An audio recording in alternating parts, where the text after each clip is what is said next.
Fiber Spider back again in the kitchen with another tasty video for you. Today we are going to be making a quesadilla pie.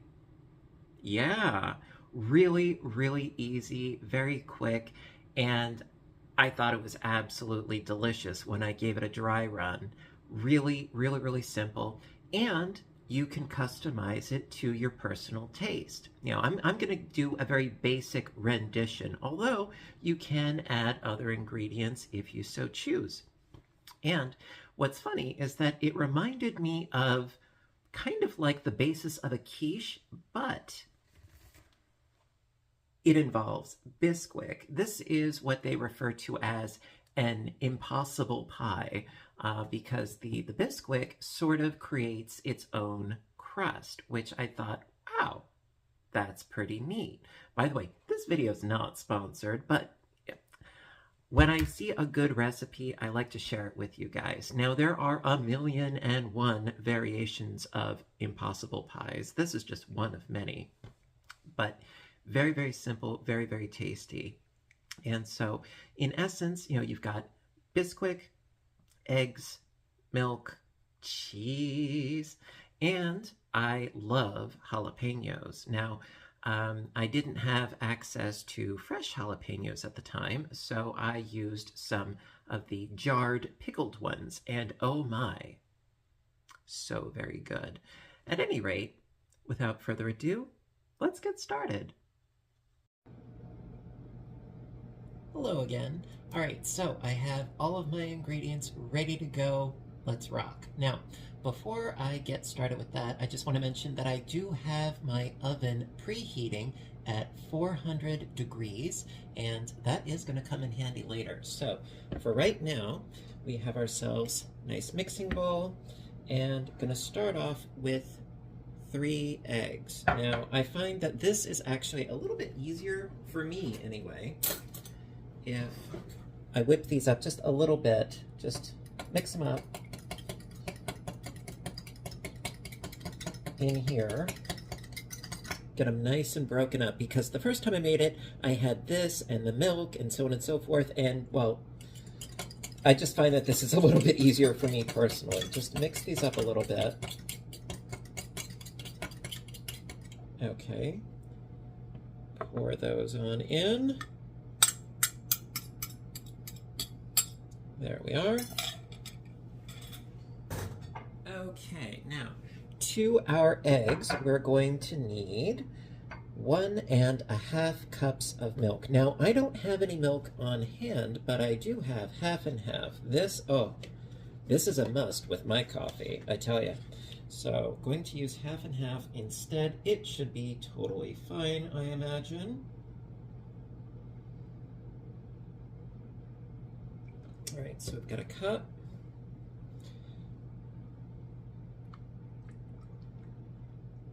There we are, and then we just need another half. Do I have enough in here?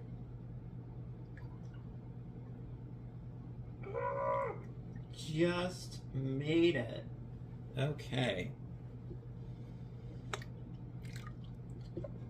Fortunately, I have another one on hand just in case. Never want to run out of that, I tell you. Okay, so let me throw you away. Put you back in the fridge. Okay, now, to this, we need to add our Bisquick, which is 3/4 of a cup of Bisquick. Now, for those of you that do not have access to Bisquick for international reasons or what have you, I do have a recipe. You know what, I'm going to link it down in the description box down below, where I did sort of a comparison between homemade Bisquick versus store brand. So I'm going to put that in the description box. So 3/4 of a cup to our eggs and milk, and going to give it a good whisk. Now, this is not going to thicken up. No, it is going to remain very much like a batter. Also, if you have an electric mixer, stand mixer, and electric mixer, by all means, go ahead and use it. Doing this works just fine for me as far as I'm concerned. You know, it does not take a lot of elbow grease because it does not thicken up. It just takes a little bit of time. And if it's a little bit lumpy, that's okay.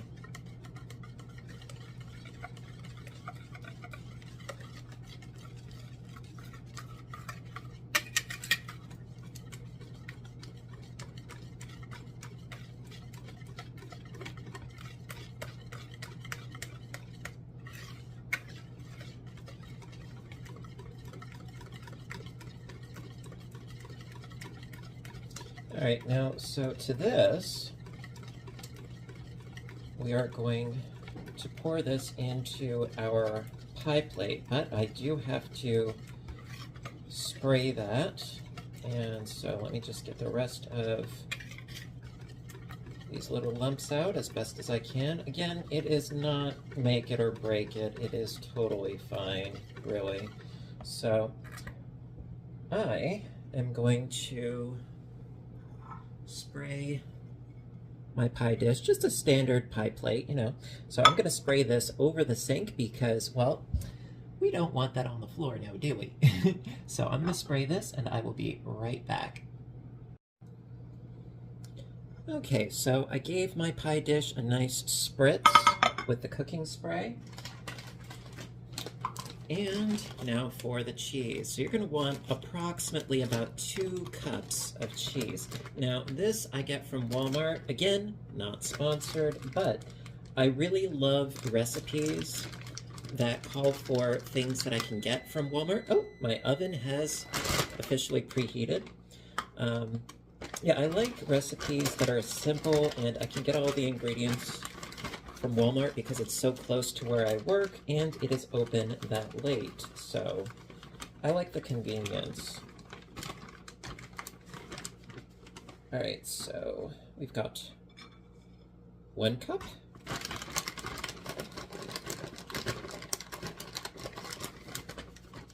And 2 cups. And this is the Colby Jack blend. I love it, and I use it on a lot of things.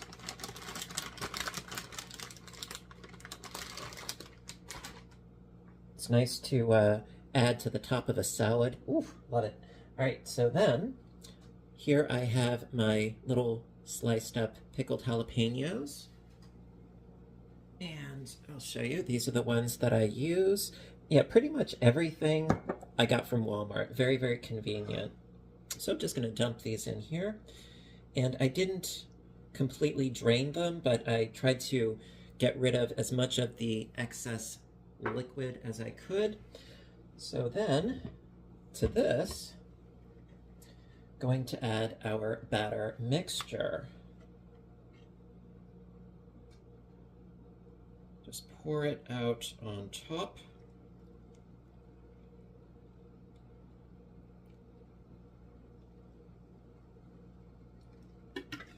Get all the goodies out.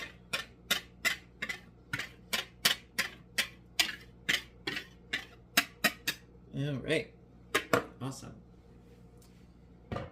And then, last but not least, I'm just going to sort of mix it around just a little bit so that the peppers are more evenly dispersed.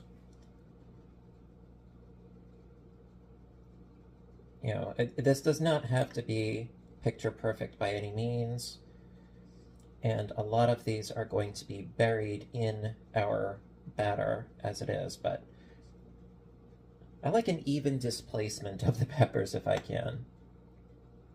All right, perfect, perfect, perfect. Okay, so now, also another thing, I did not have any issue of this like bubbling and boiling over the first time I made it. No, I didn't have any problem with that. So from here, I'm going to pop this in the oven. Just be very careful that you do not spill this. Oh.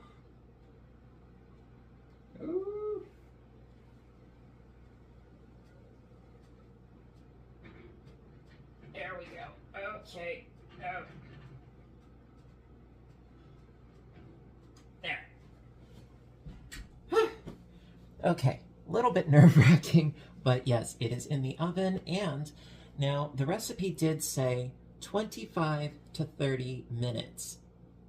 I needed a little bit longer. So at 400 degrees, I left mine in for 40 minutes, and that worked out beautifully for me. So I'm going to set my timer right now. Bear with me.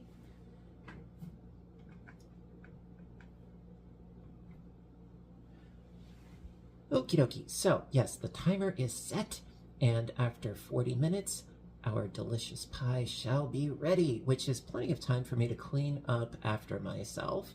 And then, very important, I can't stress this enough, we're going to have to let it cool for a bit because it is gonna be hot. Yes, the molten cheese will burn your face off. So, going to have to let that cool for a bit, and then we can enjoy the results of our labors. So, I will see you when I'm taking it out of the oven, and I'll see you in a bit. All right, so it's been about 40 minutes, and we are ready for the moment of truth.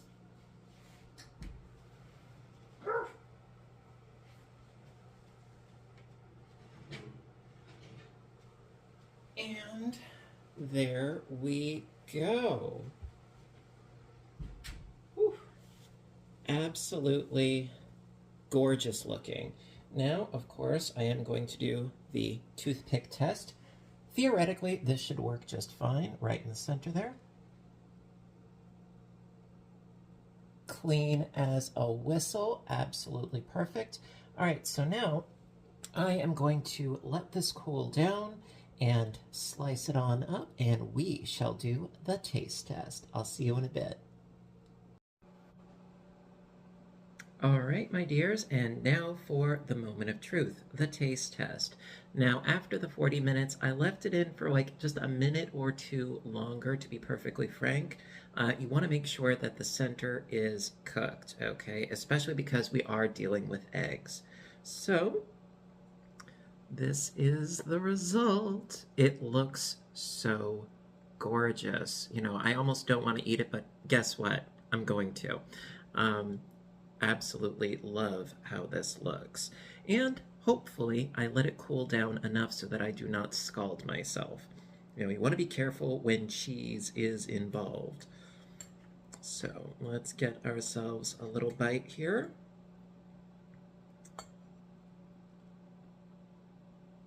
Bon appetit. I'm going to blow on it first.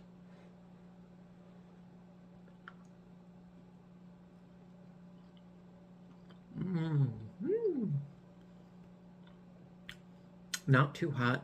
Perfect. Oh, this is delightful. Absolutely delightful. Sometimes I think that there's no such thing as too much cheese. Well, you know what? I think this is perfect, quite frankly.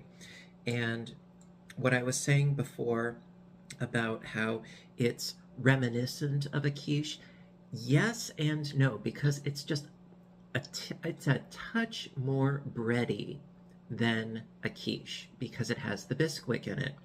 And I think there's a nice balance of flavors that go into play. And yes, I have to have another bite.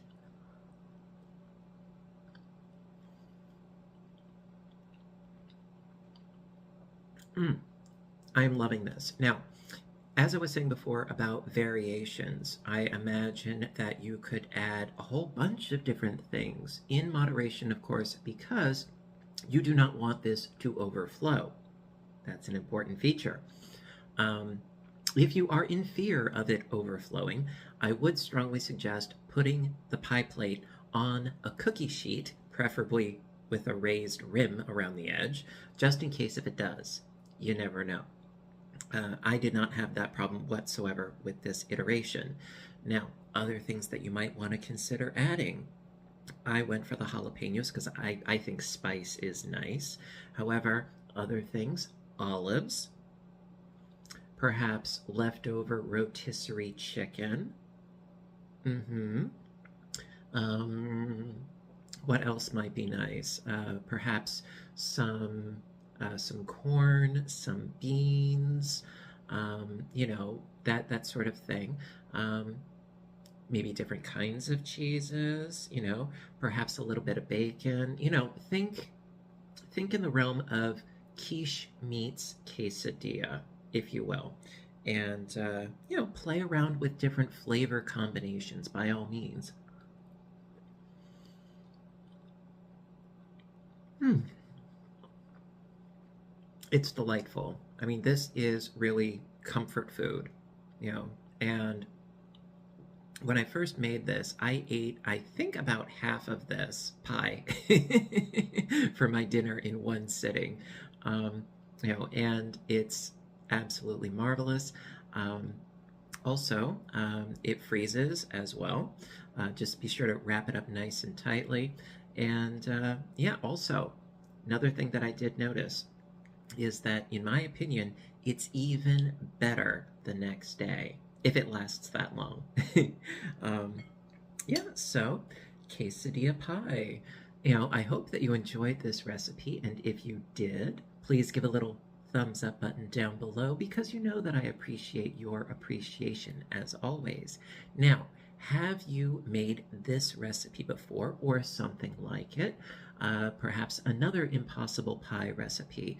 I am always interested in your feedback, your constructive criticism, as well as ideas for future recipe videos. By all means, I like that, yes. So, until next time, you know what to do, right? I want all of you to stay inspired, stay caffeinated, stay making fabulous, tasty treats in the kitchen, and stay safe. Take care of yourselves and each other, and I will see you in my next video. Bye for now, everybody, and have a great day, and I'm going to enjoy this. Bye for now.